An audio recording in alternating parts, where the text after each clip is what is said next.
Hey all, it's Dr. Melissa McCreary, and before we dive into this episode, I've got a very special announcement, which includes a gift for you. If you are over dieting, over it, and if you're over depriving yourself, but you don't know what to do instead, if you want to lose the urge to binge on tortilla chips or to soothe yourself with too much ice cream, if you are simply sick and tired of fighting with food and self-control, and you're ready to free yourself from this whole battle, this is for you, so listen up. I know this sounds hypey, but I hope you know that hype and false promises are not what I'm about. I am inviting you to a free 5-part workshop where I'm going to teach you the steps to creating freedom from overeating. You can attend online from anywhere in the world, and yes, there will be replays if you miss a session, and as I mentioned, it's absolutely free. But you have to go to toomuchonherplate.com/register right now and reserve your spot. The Freedom from Overeating workshop series for Smart Busy Women is a free 5-part workshop series, and it's taking place February 5th through 9th. It's going to be online, an hour a day, and over the course of a week of working together, I will teach you the exact framework that I use with my clients to stop overeating and emotional eating without diets, without superhuman amounts of willpower, and without feeling deprived. If you're a smart woman who secretly wonders whether it's really possible to change your overeating or to change your emotional eating habits, this Freedom from Overeating workshop series is for you. And the good news is that registration is now open. Just go to toomuchonherplate.com/register to get all the details and to reserve your spot. In the free workshop series, I will cover how to create freedom from overeating, and I will give you doable daily action steps for you to take. This is not your grandmother's overeating workshop. What I'm going to show you is an approach that's doable and enjoyable instead of the way that feels like deprivation and hard work and that doesn't work. This isn't a diet. It's not another food plan. I'm going to show you how to use psychology and how to use your mind and a few other tricks to change your cravings, to change your thoughts, and to change your behavior. And you're going to discover the 4 pillars that you need to stop overeating and emotional eating, and to do this in a way that is sustainable and energizing and is something that you want to keep doing. This workshop series is going to be awesome, and you need to sign up to attend. The easiest way to reserve your spot is to go to toomuchonherplate.com/register. Enter your name and your email, and I will get you all the information that you need to attend what is going to be an amazing event. The link to register is toomuchonherplate.com/register. You'll find it in the show notes. So hit pause, go register, and then let's dive in to today's episode.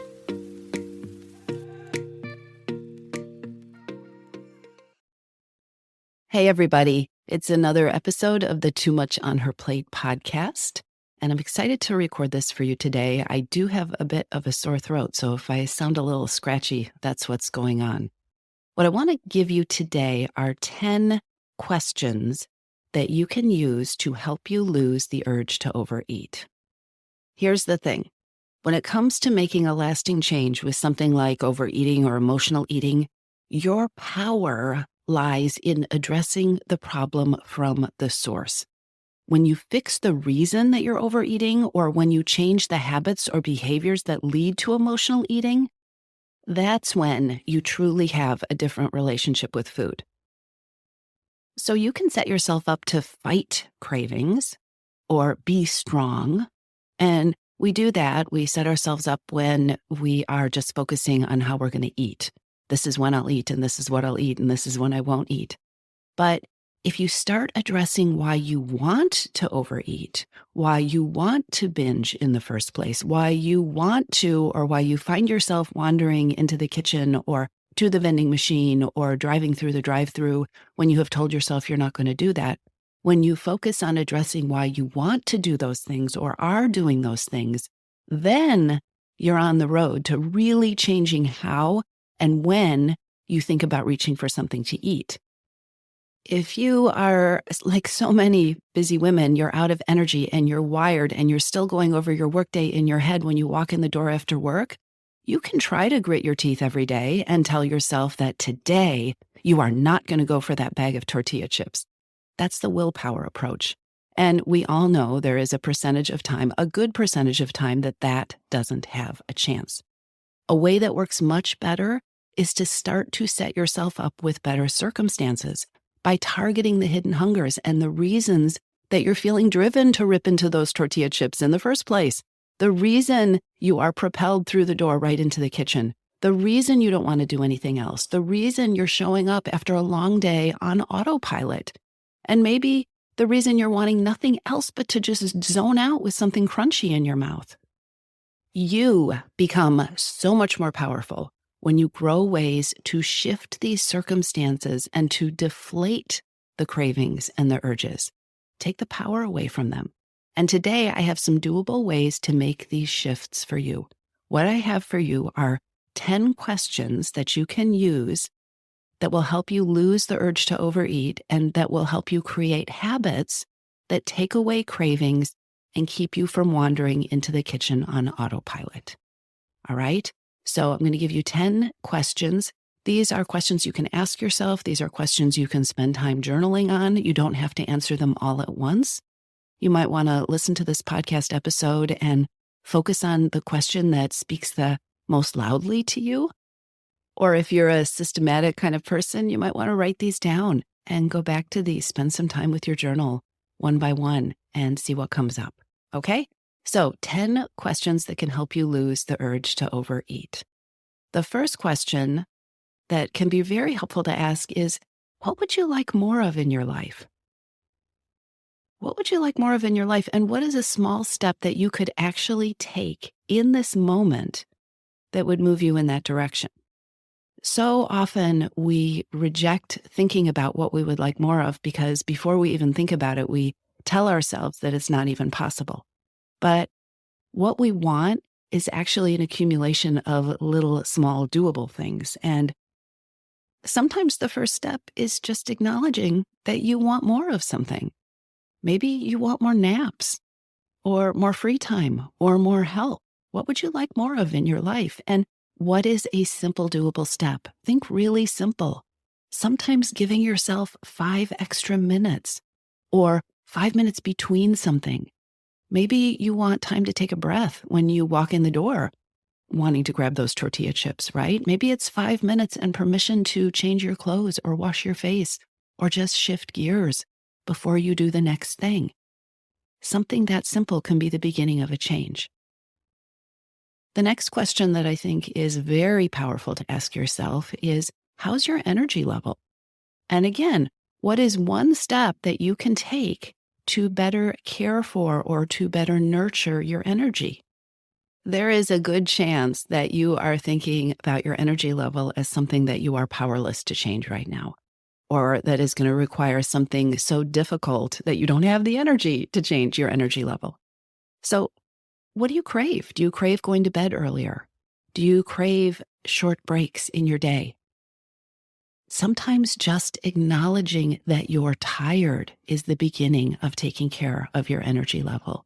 Telling yourself that, you know what, I'm tired. I don't need to load the dishwasher before going to bed. I'm just going to go to bed tonight. So how's your energy level? What's one step you can take to better care for or to nurture your energy? Something doable that you could do in this moment or in this day. Question number 3 is a really important one. Are you taking time on a consistent basis to ask yourself what you are needing or feeling? Or do you just routinely gloss over these things? And spoiler alert, most busy women are routinely glossing over these things. So taking time on a regular basis to ask yourself what you're needing or feeling does not have to be a big deal, but it is important. So it can be simple. Add this question on to something that you routinely do. You can ask yourself, what am I needing? What am I feeling while you're brushing your teeth? You can ask yourself this in the shower. You can ask yourself this on your drive home. Or you can spend more time with it, maybe journaling as a part of your morning routine. The key thing here is to start asking the question, even if you don't immediately have rich, full, complete answers. How am I feeling? Tired. How am I feeling? Sluggish. How am I feeling? I don't know. All right, that's information. And I will tell you, the more often you ask these simple questions, the better you will get at answering these questions. The things that you are needing or feeling that aren't getting addressed are so often the things that are leading you to wander into the kitchen or to eat the extra helping, or to finish the food on your plate that you don't really want on autopilot. And when you become more aware of these things, you can start to learn how to respond to them. And sometimes you already know how to respond to them. And sometimes it doesn't take as much time or energy as your brain wants to tell you it will take. The fourth question that can really help you deflate the urge to binge or to overeat, but that a lot of women find frustrating, is this one. How will you reward yourself? Or how will you celebrate when you don't want to use food to reward yourself, or you don't want to use food as the celebration? Now, this is frustrating to a lot of people because it is one of those questions that it's pretty likely you don't have good answers to right off the bat. Because if you did, you'd be doing those things. And so much of our conditioning is around using food as reward, food as celebration. It's so much a part of our culture, right? And there's nothing wrong with that unless it feels out of balance or unless you feel trapped in that and you don't know what else to do. So start asking that question today. How could I reward myself? How could I celebrate in ways that have nothing to do with food? Not having an answer isn't failure. It's a sign that you need to ask this question more. It's a sign that your brain and your body need to think about this, because you are going to want to have richer and broader ways to take care of yourself, to enrich your life, to celebrate, to say, aha, I did this thing, that don't involve going and eating all the chocolate, that feel good after you've done them and that are in alignment with your goals. So just start asking the question. And again, don't worry if you don't immediately have the answer. What would feel good? What would feel like a reward? And if not knowing the answer to how to reward yourself without food is really stressing you out, then don't try to answer this question first. Play with the other questions on this list and keep this tucked in the back of your brain and let yourself work on it without really thinking about it. Okay, the fifth question that can help you take your power back from that urge to overeat or to start eating on autopilot just to make whatever's going on go away. The question is, question number 5, what's stressing you out that needs to change? That's the first part. What is stressing you out that needs to change? And what's the first or the next step to take? Again, this is another one of those places where we just take this default response or this default attitude that, well, whatever's going on, there's nothing I can do about it. So I just have to suck it up. And part of sucking it up is zoning out or eating to feel better or continuing on in the same old way. Be honest with yourself. That is such a part of self-compassion and self-respect. What is stressing you out that needs to change? And whether you are willing to take the first step or whether the first step seems possible to you, acknowledge it. What is the first or the next step to take? And if it does feel impossible, I would encourage you to look at, okay, what needs to happen for this stress to change? And be honest with yourself. Ask yourself, could I break this down into 100 parts? Is there a teeny tiny 1 millimeter step that I could take, or a thing that I could do, or a thing that I could let go of, or a new thought that I could think that would help me with this stress one teeny tiny bit? Again, you may not have the answer, but this is a power question. And sometimes the most powerful and the most empowering questions that we can ask are literally the questions that we don't know how to answer, the questions that we've been avoiding. Sometimes just putting that question out there will be the first step toward starting to come up with an answer. And even if we can't, acknowledging what is going on inside of us and acknowledging what is going on in our lives, acknowledging what is impacting us, is a huge piece of self-care, and it's a giant act of self-compassion. And you know what? Self-compassion is really powerful in terms of soothing ourselves and comforting ourselves and taking care of ourselves and addressing one of the big reasons that we tend to overeat. So question number 5, what's stressing you out and what needs to change? And what's the first or the next step for you to take? Okay, and question number 6 might help with that if you're feeling stuck, because question number 6 is, where and how can you start asking for more help or support? Asking for help takes so many different forms. Sometimes it is delegating. Sometimes it is asking somebody else for a perspective or asking someone just to listen to you. Sometimes it is asking somebody, how could you help me with this? Sometimes it is asking for help in developing more tools or helping you get through a problem or helping you solve a situation. The Missing Piece program and the coaching that I do is all about offering help and support and a different perspective for something that so many women feel stuck in, right? Where and how can you start asking for more help or support? Where are you going it alone because maybe you've been telling yourself you shouldn't need help, or help doesn't exist, or it isn't possible to get help with that, or you are too busy to ask for help? All of these patterns can keep you stuck in overwhelm and in stress and exhaustion and a whole host of other dynamics that end up leading to overeating and emotional eating and using food to fill in the cracks. And that's not helping you. I am giving you 10 huge powerhouse questions here. And I want to remind you that this is not a situation where you're going to want to answer every single one of these comprehensively all at once. These are big questions. And again, many of these may be questions that you don't have answers to right off the bat. And the reason that you don't have answers to these questions is because you probably have not been thinking really deliberately in all these different directions. And that is how hidden hungers build up. That is how the reasons that lead to overeating build up, because these kind of questions don't get addressed in little bite-sized pieces day by day by day. So don't worry about having big, huge, global, earth-changing answers to these questions. Just start answering them. Just start chipping away and focusing in these different areas, and you are going to automatically start addressing so many of the reasons that are leading to overeating. All right? Question number 7 is one of my favorites. This is a big one. And this is a question that what amazes me about asking this question is that so often when I ask this question and I come up with an answer to the question, but no answer in terms of how to solve the thing I come up with, it's still very, very powerful. And that doesn't make any sense because I haven't told you what the question is yet. So let me just tell you. Question number 7 is, what are you tolerating in your life? What are you tolerating that you deserve a better solution or answer for? What are you tolerating that you don't want to be tolerating anymore?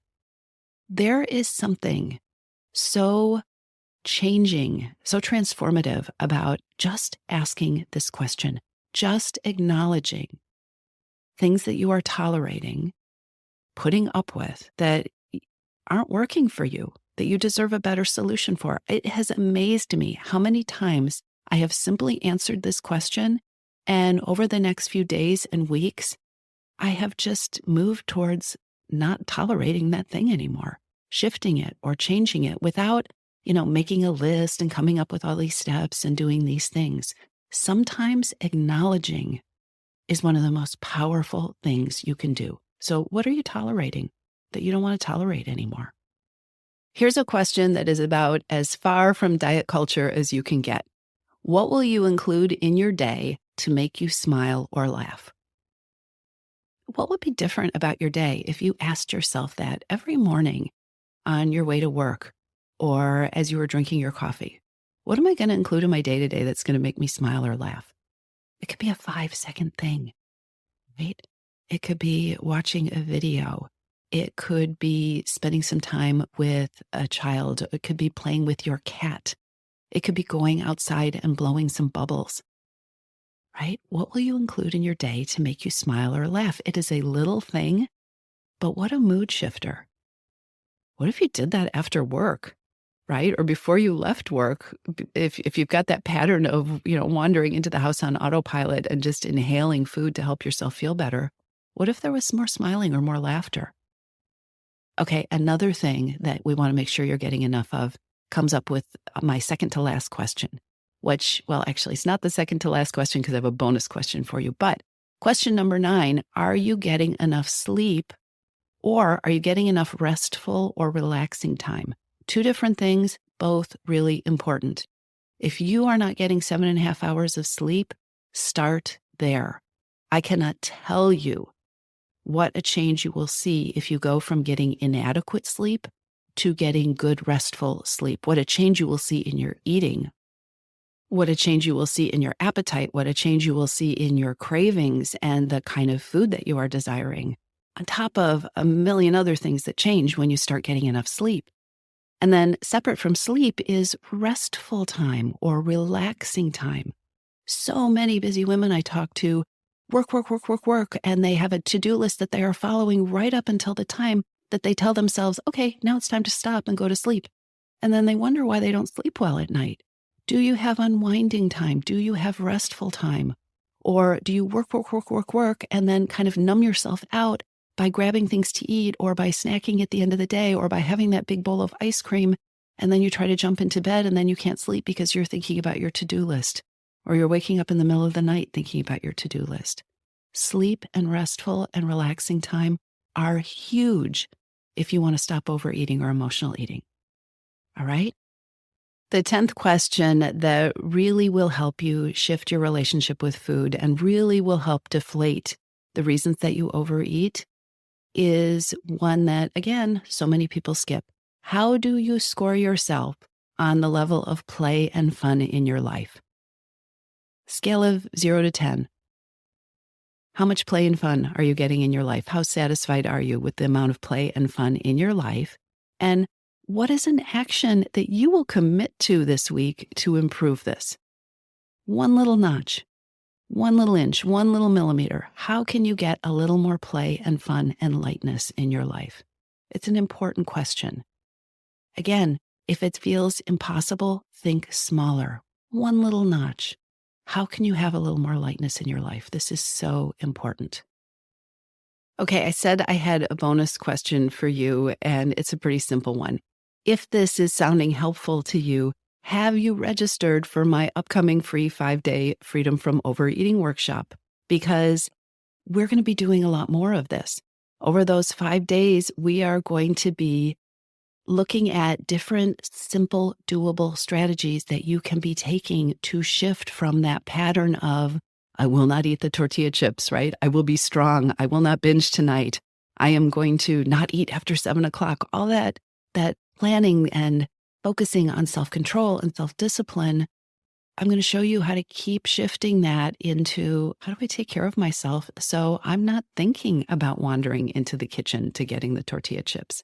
So if you haven't registered for the free workshop, be sure to do that. Just go to toomuchonherplate.com/register, and you can reserve your space in my next upcoming workshop. The last thing I want to share with you today is this. Take a moment and think about what it would feel like if at the end of the day or in the afternoon or whenever overeating is a big challenge for you, think about what would be freed up if you weren't having to control it. If you weren't having to worry about, can I be strong? Can I have the tortilla chips in the house? Can I keep myself from blowing it tonight? What would be different if the energy that you are spending focusing on food and your eating and your weight was freed up? If you didn't have to decide in the morning if it was a good day or a bad day because of what happened the night before, or if you weren't having to think about, how will I be strong today? What would be different? These 10 questions can start to make incredibly powerful shifts in your life. So play with them. Get a journal. Tackle one question a day. Just ask the question and see what comes up. Play with these questions, and you are going to start to address the reasons that you're overeating from the very roots. And that will make a tremendously powerful difference. I'll talk to you soon. If you're finding this podcast helpful, then you absolutely need to reserve a seat in my upcoming free 5-day Freedom from Overeating workshop. The Freedom from Overeating workshop series for smart, busy women takes place online February 5th through 9th, and you want to be there. Did I mention that there is no cost?